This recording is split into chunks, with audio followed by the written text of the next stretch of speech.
truth being pervaded by writers is very, very important, because misinformation and lies are responsible for wars.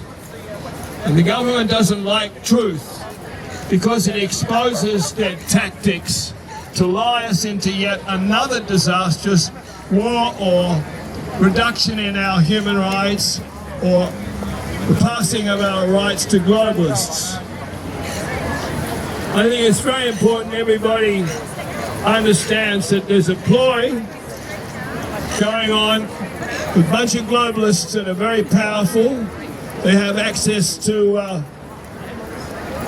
or they have collaborators, co-conspirators in central banking, the most powerful people in the world, and they want to introduce a global government under the pretext of catastrophic climate change being a global problem which requires a global government, and pandemics being an existential threat to the survival of human beings, which are global problems.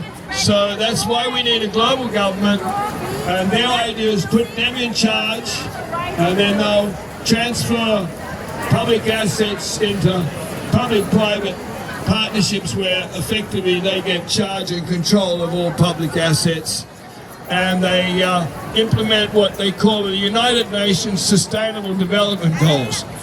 These are goals which are anti-human. They're about complete control based on the need, what they say is diversity, equity and inclusion. Now, do you really think they're going to include us in their secret meetings where they're, without any doubt, if you don't think conspiracies happen, you better start thinking again, because it's all done in secret.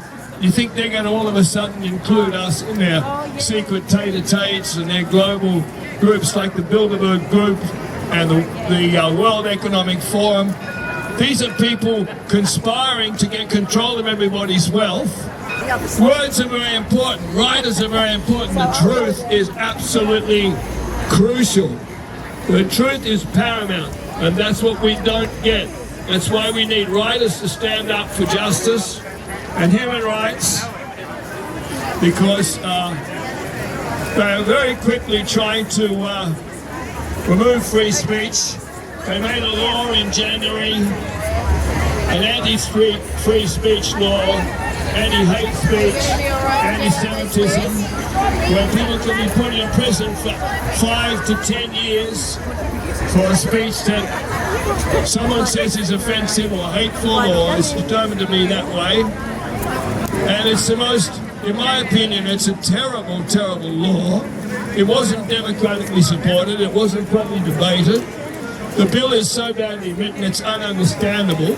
It's literally, you could put 6 barristers on it for a month and they couldn't understand it. It's so ambiguous, and everybody is going to be subjected to this legal bureaucratic process if they get ensnared in claims that they are promoting hate speech. But then I say it's very good to be hateful of things that are hateful. We have to identify things that need criticism. We cannot make the world a better place unless we have free speech and we have free dialogue, discussion, provided it's not provoking violence. By and large, it's the mainstream media that creates justifications for wars and violence and produces misinformation. And they're exempt. The government are exempt, and the media are exempt from lying. But if we say something that's truthful, we can potentially be put in prison for 10 years.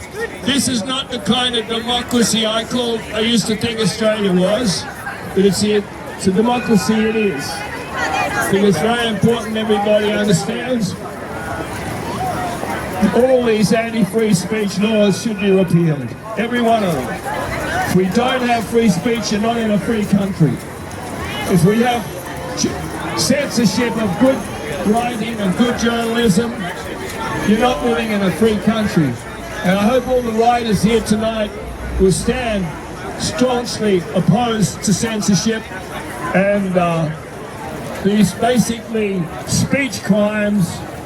I'm sure they also apply to writing crimes that they say are misinformation. The question is, who becomes the arbiter of what the truth is? I don't know, you can trust the government to be the arbiter of the truth, you can trust Rupert Murdoch, but I don't. That's what makes the world a great place, because people are free to speak and criticize what's bad. Everything should be subjected to criticism. Everyone should be entitled to an opinion. That is the old Australia, where we didn't have any political prisoners. Now we have political prisoners. Oh, bully for that, eh? Bravo! We are gradually becoming completely controlled by foreign money and foreign powers that seek to basically capture our government, control us, get us into debt and screw us. International finance is incredibly predatory and dangerous business, and our government needs to stand staunchly for our sovereignty, and they're not doing it. And our writers need to write about it, tell their family and friends. We are moving towards a digital dictatorship where it will be a permissions-based system. Everything you want to do, you'll have to get digital permission from. And if you've been a bad boy and you haven't had your 9th booster, you can get cancelled, you can be fined, they can shut your bank account. You have to remember they shut the Canadian truckers' bank accounts because they refused to vaccinate. We should never forget that. It's very important.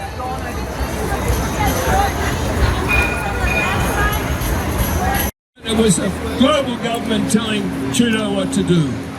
Likewise, in the year of COVID, people think there was 3 million people killed with COVID and all that sort of rubbish.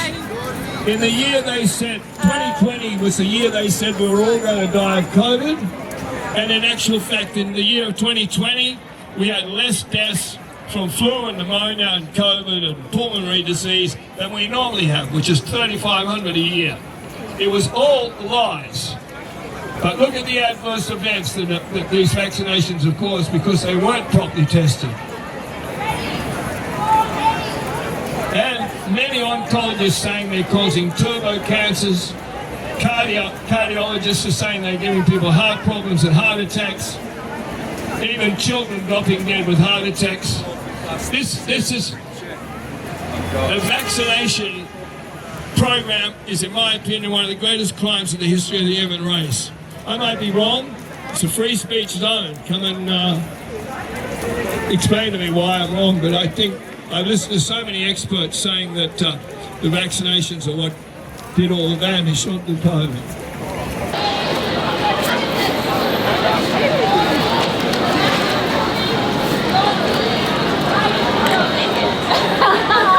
Welcome to the 339th Julian Assange Sydney Town Hall gathering.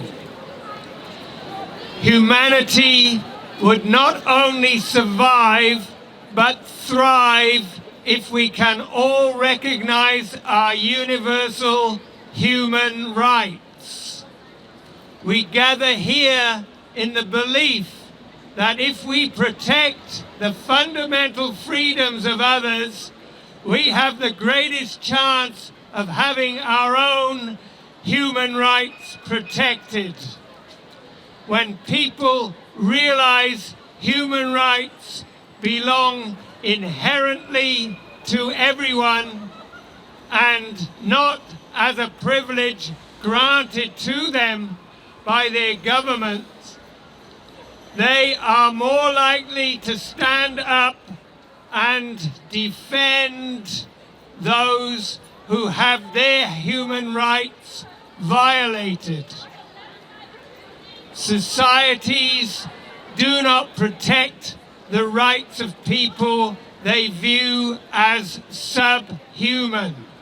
But when societies regard for others include all other human beings, we can realize peace and prosperity for everyone. respecting the human rights of others as you would want yours respected, can act as a structural foundation for a thriving, stable and cooperative human society. But for it to work, we need everyone to realise that our human rights can be treated as the operating instructions for how our society should function.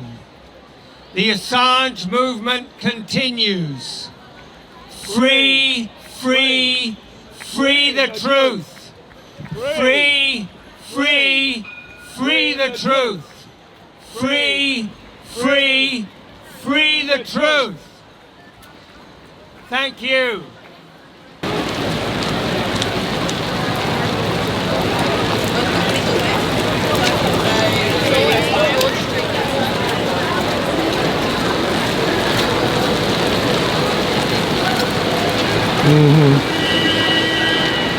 We are all Assange.